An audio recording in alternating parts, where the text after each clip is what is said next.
అదే 12వ అధ్యాయంలో మరొక విషయాన్ని కూడా చెప్పాడు ఆయన, మన విశ్వాసం గురించి. అక్కడ ఒక కొత్త కోణం నుంచి ఆయన ఆరాధన గురించి మాట్లాడతాడు. ఉదయం ఎవరో సేవకులు నన్ను అడుగుతున్నారు, అయ్యా ఆరాధన ఎలా చేయాలి? మోకరించి చేయాలా, చేతులు పైకెత్తి చేయాలా, లేకపోతే హల్లెలూయా అంటూ చేయాలా, లేకపోతే పాటలు పాడి చేయాలా, లేకపోతే దేవుడి గురించినటువంటి లక్షణాలని ఏకరువు పెడుతూ పొగడుతూ చేయాలా? కొత్త ఆరాధన, మీకు తెలియని ఆరాధన అక్కడ రాశాడు చూడండి పౌలు. ఏమంటున్నాడంటే, మీ శరీరాల్ని సైతము ఆయనకి సజీవ యాగంగా సమర్పించుకోవాలట. ఏమిటి మీకేం అర్థమైంది? క్రైస్తవ జీవితాన్ని అంతటిని ఒక్క వచనంలో చెప్పేశాడు ఆయన. 11 అధ్యాయాలు మాట్లాడిన తర్వాత ఆయన 12వ అధ్యాయం ఎలా స్టార్ట్ చేశాడో చూడండి. కాబట్టి ఉందా? కాబట్టి అంటే ఏంటంటే అర్థం, అంతకుముందు పెద్ద చిట్టా ఉందన్నమాట, ఒక బట్టి ఉందన్నమాట. ఆ బట్టి నుంచే వచ్చింది కాబట్టి. 11 అధ్యాయాల్లో ఇది జరిగింది కాబట్టి, దేవుడు మీకోసం ఇంత చేశాడు కాబట్టి, సిలువ పైన క్రీస్తు మీకోసం ఇంత శ్రమ పొందాడు కాబట్టి, మిమ్మల్ని ఇలాగా తన బిడ్డలుగా మార్చుకున్నాడు కాబట్టి, మిమ్మల్ని తన ప్రాణం ఇచ్చి కొనుక్కున్నాడు కాబట్టి, ఇప్పుడు మీరేం చేయాలి? దానికి ప్రతిగా, ప్రతిస్పందనగా, కృతజ్ఞతార్పణగా మీరు ఇప్పుడు అర్పించుకోవాలి. ఆయన ఎలా అర్పించబడ్డాడు? మనందరి పాప పరిహారార్థ బలిగా అర్పించబడ్డాడు. దానికి ప్రతిగా మీరు ఇంకొక బలి ఇవ్వాలి. ఏమిటి బలి? ఆరాధనా బలి, సజీవ యాగం. ఏంటి సజీవ యాగం అని ఎందుకన్నాడు? నీ జీవితమే ఒక యాగం అవ్వాలి. దీన్ని మళ్ళీ మీరు కొలస్సీ పత్రికలోకి వెళ్తే మీకు అర్థమవుతుంది. మీరు ఏది చేసినను, పౌలు ఆ రోజు మీరు భోజనము చేసినను, పానము చేసినను అన్నాడు. నేనేమంటున్నాను? మీరు టీవీ చూసినను, వాట్సాప్లో మాట్లాడినాను అంటున్నాను నేను ఈరోజు. ఎవరి కోసం చేయాలి? మీరు డ్వాక్రాలో చేరినను, మీరు ఒకవేళ మీకు పింక్ కార్డు ఉంటే ప్రభుత్వ పథకం కోసం తెల్ల కార్డుగా మార్చుకుంటున్నారు అనుకోండి, అప్పుడు కూడా ప్రభువు నిమిత్తమే చేయాలి. మీరు ఒక గవర్నమెంట్ ఆఫీసర్ అయితే బల్ల కింద చేయి పెడుతున్నారనుకోండి, అప్పుడు కూడా ప్రభు నిమిత్తమే.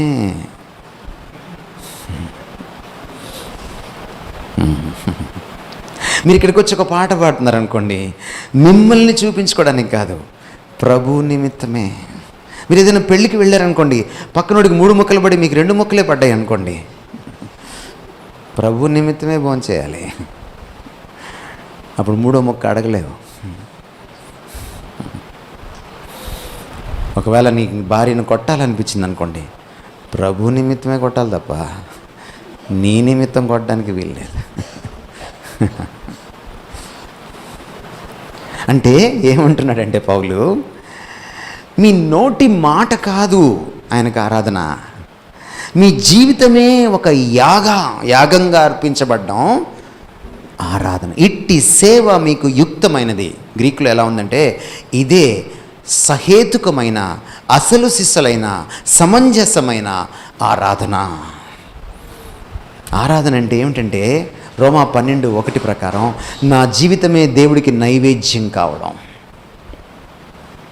నా జీవితాన్నే ఆయనకు పణంగా పెట్టివేయడం. అందుకు తగినవాడైనా ఆయన, ఎందుకంటే తన ప్రాణాన్ని సిలువలో నీ కోసం నా కోసం పణంగా పెట్టాడు కాబట్టి అందుకు తగినవాడే. అందుకే అంటున్నాడు, ఆయన ఏం చేశాడో 11 అధ్యాయాలు మాట్లాడిన తర్వాత 12వ అధ్యాయంలో అంటున్నాడు, కాబట్టి తన ప్రాణాన్ని నీ కోసం పణంగా పెట్టాడు కాబట్టి నువ్వు నీ సజీవ జీవితాన్ని, నీ బ్రతికిన జీవితాన్ని నువ్వు ఆయన కోసం అర్పించేసుకోవడమే. అంటే నువ్వు మాట్లాడినా ఆయన కోసమే, నువ్వు చూసినా ఆయన కోసమే, నువ్వు ఆలోచించిన ఆయన కోసమే, నువ్వు నిర్ణయం తీసుకున్న ఆయన కోసమే, నీకు కోరిక కలిగిన ఆయన కోసమే, నువ్వు ఉద్యోగం చేసిన ఆయన కోసమే, నువ్వు రాజీనామా చేసినా కూడా ఆయన కోసమే, నువ్వు వంట చేసిన ఆయన కోసమే, నువ్వు టీవీ చూసిన ఆయన కోసమే, నువ్వు పెళ్ళికి వెళ్ళిన ఆయన కోసమే, నువ్వు పడుకున్న ఆయన కోసమే, నువ్వు లేచిన ఆయన కోసమే. జీవితమే ఒక యాగం. అదే అసలు సిసలైన ఆరాధన, పెదవులకు మించిన ఆరాధన. ఇది ఒక క్రొత్త నిబంధన క్రైస్తవుడికి, క్రైస్తవురాలకే సాధ్యం. ఆరాధనకి కృతజ్ఞత స్ఫూర్తి, కానీ కృతజ్ఞత ఆరాధన కాదు. కృతజ్ఞత దేవుడు ఏదైనా మంచి చేస్తేనే కృతజ్ఞత, కానీ ఆరాధన ఆయన ఏం చేయకపోయినా దాసోహం అయిపోయేది ఆరాధన. మొన్న ఒక ఆయన పోయాడు, ఓ సినిమా యాక్టర్. ఎక్కడ చూసినా ఆయన గురించి ఏడుపులు. ఏం చేశాడు వాళ్ళకి? ఏం చేయలే.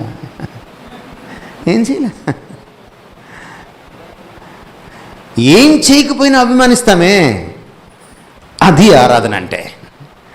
నాకు ఇది ఇస్తేనే చేస్తానంటామే, అది క్విడ్ ప్రోకో భక్తి. దేవా నాకు ఇది ఇవ్వు, నేను నీకు ఇది ఇస్తా. నువ్వు ఏం చేయకపోయినా, షడ్రక్ మేషక్ అబేద్నెగోలు మీకు తెలుసు కదా, రక్షింపకపోయినను ఆయన్నే మేము ఆరాధిస్తాం, పూజిస్తాం, నీ ప్రతిమకు మొక్కం. ఈ క్రైస్తవులు ప్రపంచాన్ని మారుస్తారు. ఈ క్రైస్తవులు క్రీస్తుని చూపిస్తారు.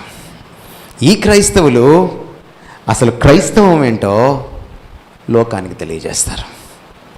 ఈ క్రైస్తవ సంఘం ఆయన యొక్క గుణాతిశయాల్ని లోకానికి ప్రచురం చేస్తుంది. నా మాటలు విన్నందుకు ధన్యవాదాలు. తలలు వంచండి, ఒక చిన్న ప్రార్థన చేస్తాను. మా ప్రేమ కలిగిన తండ్రి, నీ పాదాలకు వందనాలు.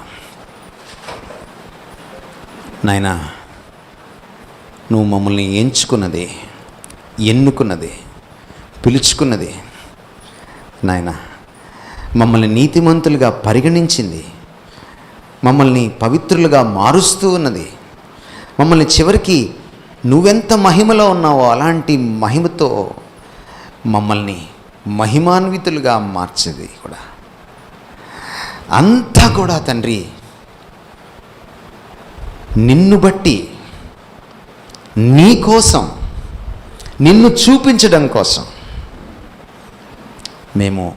మేము కాదు, మా వారం కాదు, మేము ఎవరి వారం కాదు, కేవలం నీ వారం తండ్రి.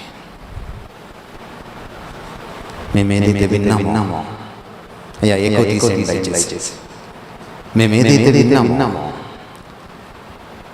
దాన్ని మేము మనన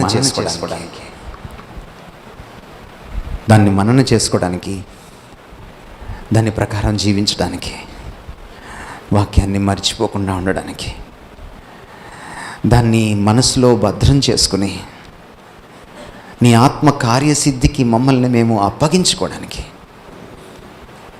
మాకు సహాయం దయచేయండి ప్రభా.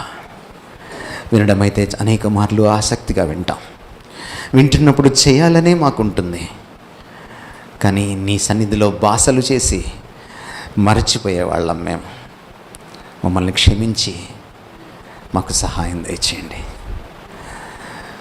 నీ వాక్యాన్ని పాటించాలనుకుని దృఢచిత్తంతో బయటకు వెళ్ళి పడిపోయేవాళ్ళం మేము. మా బలహీనతల్ని మమ్మల్ని దర్శించి మమ్మల్ని జ్ఞాపకం చేసుకోండి నాయన. ఏ ఉద్దేశంతో మీరు ఈ సమావేశాన్ని ఏర్పాటు చేశారో ఆ ఉద్దేశాన్ని మీరు నెరవేర్చుకోండి తండ్రి.